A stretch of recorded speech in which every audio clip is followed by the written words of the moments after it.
Hey guys, Eric with Verus Engineering, and we are looking at the A90 Toyota Supra Oil Cooler Kit that we just released. We saw a bunch of questions when we released it, so that's what we're here doing today, answering some of those questions. All right, so what we're looking at is the entire kit, and as such, we have quite a few pieces to it. So we have our engine adapter plate. This basically replaces the heat exchanger on the engine. This will bolt on and then capture those inlets for the oil, inlet and outlet for the oil from the engine. And then we also have a bypass for the coolant, and that's gonna get blocked off with an AN fitting right there. We have the bracket that goes directly to the chassis. We have the PWR core. That is part of the kit. It's not what the kit is. So I've had some questions about that. This is part of the kit, and it is from PWR. We have some stainless steel braided lines. We have two 90-degree low profile fittings. These are extremely expensive. So if you find them less expensive, by all means, go purchase those. But these are quite expensive, low profile 90 AN fittings. We have some other straight -10 AN fittings. And then we have our own custom, I believe it's called a VDA. So that's a quick disconnect that is BMW specific. And then we have a 3/4 inch hose so that we can remove that side auxiliary radiator, plug these into the factory lines, and then bypass it. That allows you to bleed your coolant system.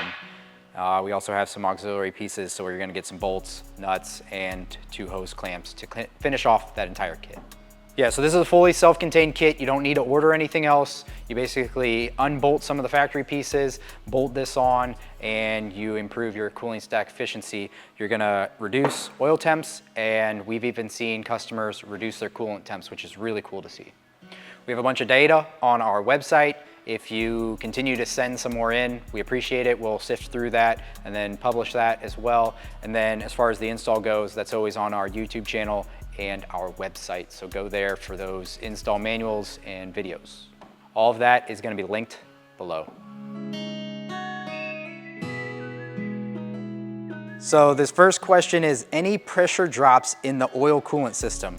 First off, there's an oil system and a coolant system. They aren't interconnected besides the heat exchanger, the factory heat exchanger, but we're getting rid of that. So the coolant side, I don't see it increasing pressure drop. You're basically removing that core, so no issues there.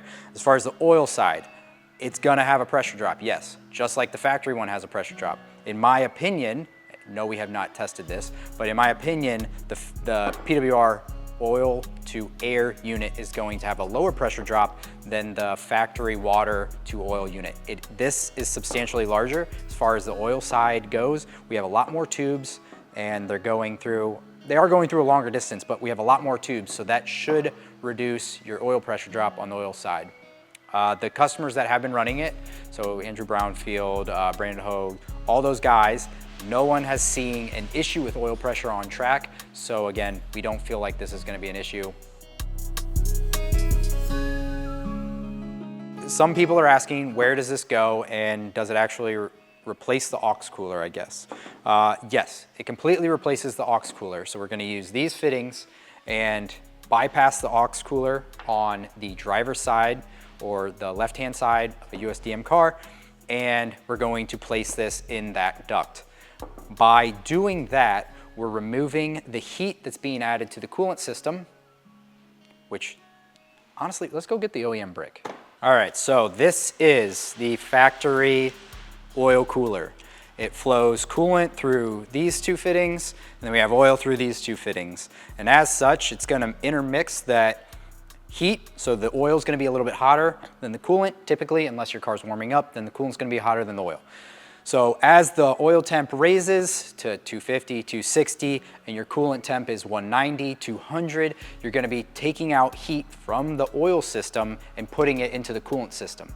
So by removing this, we're actually removing oil temperature that is pushing the coolant system harder, and then we're actually shedding that heat with an air to oil unit that goes in instead of the aux cooler on the driver's side USDM. So that's ultimately what the kit is doing. And I don't know if this is for like a stock Supra or only higher horsepower Supra. It's generally seen this is an issue with the higher horsepower Supras. So those cars are getting their coolant temps up to 230, 240, and they're seeing oil temps 280, 290, 300.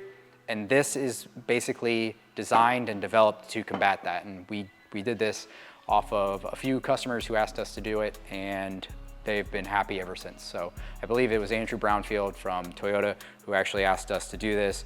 We said, sure, we'll give it a shot. And from there, it kind of just went on and on down the development path. This other question is removing the aux cooler bad? It's not bad, and I also wouldn't say it's good. So what we have found from having customers relay us data is that removing that aux cooler and replacing with an oil cooler that isn't dumping heat into the engine or engine coolant has been beneficial. If your car is a daily driver, in my opinion, I would stick with the factory oil to water unit, because you're not going to be pushing the car hard enough to see the oil temps raise that high. And the factory oil to water unit is actually going to improve the oil heating up faster, which is actually going to reduce engine wear over the lifespan of a 150,000 mile engine. So street car, stick with the factory stuff. Track car, probably look into our stuff. Does it have a thermostat? Our kit does not have a thermostat. However, we are being told, and I actually have a plastic unit over there. Maybe I will actually dunk it in water and try and figure out what's going on. But there's this plastic block that's on the engine, and it supposedly has a thermostat for the oil in it. What we have seen though, when we were testing Kyle's car and a few other cars, is that the oil actually really heats up quickly, and there's no issues with oil getting hot at the core pretty quickly, within like 10 minutes. So I do believe that there's probably a thermostat, but our kit does not include one. It's the factory thermostat. So whatever the factory kit's doing, ours is gonna do. Can I drive on the street with it? Yes, you can definitely drive on the street with it. You're probably or potentially gonna be overcooling the oil, and at the end of the day, you'd really like to see that oil get above 210, 220, because it helps remove water or potential water in the oil system. So getting the oil hot enough to actually vaporize that water is beneficial, again, to like oil longevity and engine longevity. But at the end of the day, the oil cooler will work on the street without a problem. All right, guys, Eric Hazen, Verus Engineering. I hope you enjoyed our little informative video on our oil cooler and answering some of the commonly asked questions we've seen to date. If you have any questions, you're always welcome to reach out to us, sales@verus-engineering.com.